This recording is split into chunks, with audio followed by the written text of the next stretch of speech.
తరువాతి రాశి కన్యా రాశి. కన్యా రాశి వారికి డిసెంబర్ నెలలో ఏ విధంగా ఉందో గురువుగారి మాటల ద్వారా తెలుసుకుందాం. ఇప్పుడు 6వ రాశి కన్యా రాశి. ఈ 6వ రాశి కన్యా రాశి కూడా చాలా విశేషమైంది. ఈ 6 సంఖ్య చెబుతున్నాను. భృగు షట్క దోషం అంటారు. శుక్రుడు 6 ఉంటే మహాదోషం. అటువంటి రాశి 6వ రాశి శుక్రుడికి సంబంధించిన రాశి. ఈ శుక్రుడు 6వ రాశి కన్య అంటే ఆడమనిషి. శుక్రుడు కూడా బాగుంటేనే ఆ కుటుంబం బాగుంటుంది. శుక్రుడు బాగుంటేనే వాడికి మంచి భార్య వస్తుంది. మరి ఆ భార్య మంచిది వస్తేనే వాడి కుటుంబం అభివృద్ధి చెందుతుంది. అయితే ఈ కన్యా రాశికి కానీ మిథున రాశికి కానీ బుధుడు అధిపతి. బుధుడు బుద్ధికారకుడు, మంచి బుద్ధినిచ్చేవాడు. దానికే అంటారు స్త్రీ చిత్తం పురుషుడు భాగ్యం అంటారు. స్త్రీ మంచి హృదయం కలిగి ఉంటే పురుషుడు భాగ్యవంతుడు అవుతాడట. అది ఎట్లా ఉంటుందో ఒకటి చెప్తా. ఇండియను వెస్ట్ ఇండియన్స్ అంటారు, నిగ్రో జాతి. ఆ వెంట్రుకలు ఉండలు చుట్టుకొని ఉంటాయి, నల్లగా ఉంటారు. వాడు పక్కన నుంచి ఉండటానికి కూడా మనం ఇష్టపడినంతగా ఉంటాం. అంటే అక్కడ వాళ్ళకి సరిపోతుంది. కొత్తగా చూసేవాళ్ళు అబ్బో ఇట్లా ఉన్నారు ఇంద్ర, కాకి కంటే కూడా నల్లగా ఉన్నారనుకుంటారు. వాళ్ళని విమర్శించడం కాదు, సూర్యుడు చాలా దగ్గరలో ఉండటం వల్ల వాళ్ళు అట్టా అయినారు. అదే కాదండి, సూర్యకిరణాలు ఎంత ఒంటి మీద పడతాయో అంత ఆరోగ్యం బాగుంటుంది. నిగ్రో జాతి వాడి ఆరోగ్యం కూడా చాలా మంచిది. అయితే ఇండియన్ హుడు, మన ఇండియా వాడు, నిగ్రో జాతి వాడు ఇద్దరు స్నేహితులు. ఇద్దరు డాక్టర్ చదివారు. ఇద్దరు చదవటం కాదు, వైద్యం కూడా ఒక చోట చేస్తున్నారు. అన్నదమ్ముల కంటే కూడా వీళ్ళే ముఖ్యంగా ఉంటారు. అయితే ఇండియా వాడికి నిగ్రో జాతి పిల్లాడు పుట్టాడు. పిల్లాడు పుడితే వాడికి పెళ్ళాం మీద అనుమానం. సరే చివరి గాంధీ గారిని పోయి అడిగాడు, నా పెళ్ళాం మంచిది కాదండి, ఏమిటంటే నా స్నేహితుడిని మరిగి చాలా దుర్మార్గం చేసింది అంటే, ఇట్లా కాదు నువ్వేం చూసారని చూడలేదు. సరే ఇంటికి పోదాం మన ఇంటికి తీసుకెళ్తే పడుకుంటే కాళ్ళ కింద వాడి ఫోటో ఉంది, పెద్ద ఫోటో, నిగ్రో జాతి వాడి ఫోటో. అరే ఫోటో తీసేయరా అన్నాడు. ఫోటో తీసేయరా అంటే, నా స్నేహితుడు ఫోటో ఎందుకు తీసేస్తాను, నా పెళ్ళాన్నే తీసేస్తాను అన్నాడు వాడు. పెళ్ళాన్ని వదిలేస్తానంటాడు వాడు. అప్పుడు చూసి పిచ్చివాడా, స్త్రీ హృదయంలో ఏది ఉంటుందో ఆ సంగమం జరిగేటప్పుడు వాళ్ళే సంతానం అవుతారని ధర్మశాస్త్రం ఉంది. మరి అట్లాగే ఒకప్పుడు ఉపనిషత్తుల్లో కూడా కథ ఉంది. మరి తండ్రి ఏమో పెద్ద ఋషి, కొడుకు త్రికాలవేది, జరిగింది జరుగుతుంది జరగబోతుంది చెప్పేవాడు. ఋషి కొడుకు త్రికాలవేది. ఋషి చచ్చిపోయినాడు, త్రికాలవేది కర్మ చేస్తున్నాడు. వశిష్ఠుడు కర్మ చేయిస్తున్నాడు.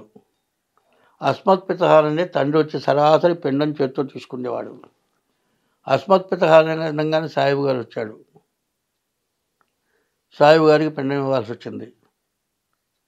3 కాలాల్లో చెప్పేవాడికి ఏంటిది. అప్పుడు వశిష్ఠుడికి దండం పెట్టి ఏమిటి అంటే, పోయి మీ అమ్మని అడగమన్నాడు. పోయి వాళ్ళ అమ్మని అడిగాడు. వాళ్ళ అమ్మని అడిగితే, నాయన మాకు చాలా కాలం సంతానం లేదు. అప్పుడు ఋతుస్నానం అంటే బహిష్ట అయిన తర్వాత నదికి పోయి స్నానం చేసేవాడు. నదికి పోయి స్నానానికి వెళ్తే చిన్నపిల్లవాడు ఎర్రగా పచ్చగా చాలా బాగున్నాడు. ఇట్లాంటి పిల్లాడు ఒక్కడ పుట్టకూడదు అని అనుకున్నాను. వాడు సాయిబు గడ్డంతో ఉన్నాడు. అది తప్పితే నేను ఏమీ ఎరగనంత. ఆ పిల్లవాడి మీద ఎప్పుడైతే భ్రాంతి కలిగిందో,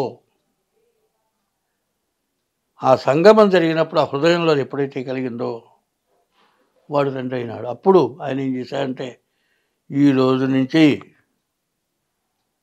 ఆడ మనిషి నోట్లో నువ్వు కింద నాలిక మీద పెడితే నువ్వు కింద పుట్టు ఊరికి తడిగలంగానే ఊడిపోతుందట. నువ్వు కింద నానే లోపల సత్యం బయటికి రావాలని చెప్పి శపించాడు. అట్లాగే ధర్మరాజు కూడా కర్ణుడు ఒకటే కోరాడు, నాయన నువ్వు నా కొడుకురా, నేను మా అమ్మని చెప్పరా అంటే, అట్లా వద్దమ్మా ఇక నేను చెప్పను, వాడు దుర్యోధనుడు ఉప్పు పులుసు తిని బతికాను, వాడికే చేస్తాను, నా కొడుకుని నువ్వు చెప్పలేరు, ఇప్పుడు కాదు నేను చచ్చిపోయిన తర్వాత కొడుకుగా అని అడవమని చెప్పాడు. నే పోతే ధర్మరాజుతో సహా 5 కొడుకులు, ధర్మరాజు పోతే నాతో 5 కొడుకులు, నువ్వు అది వ్యక్తపరిచిన తర్వాత నేను కొడుకులో ఉన్నావు కాదు నేను చెబుతానన్నాడు. అప్పుడు ధర్మరాజు కూడా చెప్పాడు, స్త్రీ నోట్లో రహస్యం దాగకూడదని చెప్పించాడు. అదే కాకుండా అద్దంలో ఎవరి మొహం వాడికే కనపడుతుంది కానీ ఇంకోటి మొహం కనపడదుగా. అట్లాగే స్త్రీ హృదయంలో ఏది ఉంటుందో అదే జరుగుతుంది. కాబట్టి స్త్రీ చిత్తం పురుషుడు భాగ్యం అన్నారు. కాబట్టి స్త్రీ గొప్ప జ్ఞానం కలిగిందైతే, మంచి స్వభావం కలిగిందైతే ఆ ఇల్లు చాలా అభివృద్ధి పొందుతుంది. ముందు అన్ని శక్తుల్లోకి స్త్రీ శక్తి చాలా విశేషమైంది. ఆ స్త్రీశక్తి వల్ల పుట్టేటువంటి సంతానం గొప్పవాళ్ళు అవుతారు. ఆ స్త్రీ హృదయం అయితే, హృదయం బాగుంటే ఐశ్వర్యం బాగుంటుంది. అందువల్ల బంగారం దాచుకున్నట్లు మరి మొదటి నుంచి కూడా ఆడమనిషిని మన హిందూ ధర్మంలో బయటికి పోకుండా జాగ్రత్తగా కాపాడుకున్నారు. అప్పుడు చదువు లేకుండా లేదు, అందరూ చదువుకున్నారు, వేదం చదువుకున్నారు, శాస్త్రాలు చదువుకున్నారు, పురాణాలు చదువుకున్నారు. వాళ్ళు పిల్లలకి నేర్పారు కాబట్టి వాళ్ళు మగపిల్లలైనా అభివృద్ధికి వచ్చారు. అట్లాగే మరి ప్రహ్లాదుడు హిరణ్యకశిపుడికి మోక్షం ఇవ్వటానికి తల్లి గర్భంలో ఉండి నారాయణమూర్తి మంత్రం వినగలిగాడంటే ఆ తల్లికి పుణ్యాత్మరాలైతేనే జరిగింది. కాబట్టి ఇది కన్యారాశి, ఇదంతా కన్యారాశి స్వభావం. కన్యా మిథునయోర్ బుధ, ఆ కన్యారాశికి బుధుడు అధిపతి. కాబట్టి స్త్రీని ఎంత గౌరవిస్తే మన అనాది మంత్రం అంత గౌరవింపబడుతుంది. ఈ రాశి పూర్వజన్మ సుకృతం కలిగిన రాశి. ఈ రాశిలో కుజుడు ఇప్పుడు 11ంట ఉన్నాడు, బాగున్నాడు. 9ంట గురువు బాగున్నాడు, 6ంట శని బాగున్నాడు, 5ంట శుక్రుడు బాగున్నాడు, 3ంట రవి బాగున్నాడు. శుక్రుడు 1, గురువు 2, కుజుడు 3, రవి 4, శుక్రుడు 5. 5 గ్రహాలు బాగున్నాయి. వీళ్ళకి చాలా బాగుంది. అయితే ఎంత బాగుందో అంతకంటే కొన్ని గ్రహాలు, రవి అన్ని గ్రహాల్లోకి ప్రధానమైన గ్రహం రవి. అట్లాగే కేతు కూడా అంతకంటే ప్రధానమైన గ్రహం. ఎందుకంటే మరి నడిచే దేవుడు అంటారు చంద్రశేఖరేంద్ర సరస్వతి స్వామివారు. ఆయన కేతువు బాగుండబట్టే బతికుండగా నడిచే దేవుడైనాడు. ఆయన సిద్ధి పొందిన తర్వాత సాక్షాత్ పరమేశ్వరుడిగా పూజింపబడుతున్నాడు. అటువంటి కేతువు బాగాలేడు. ఈ రాశికి రవికేతువులు బాగాలేదు. కాబట్టి ఇన్ని బాగున్నవి రక్షణ చేసుకోవాలంటే ముందు జాతక రీత్యా చూసుకోవాలి. ఇటువంటి మంచి సమయం అంటూ జీవితంలో ఎప్పుడు కూడా రాదు. అటువంటి మంచి సమయం అది కూడా మీరు ఆ నక్షత్రంలో పుడితే,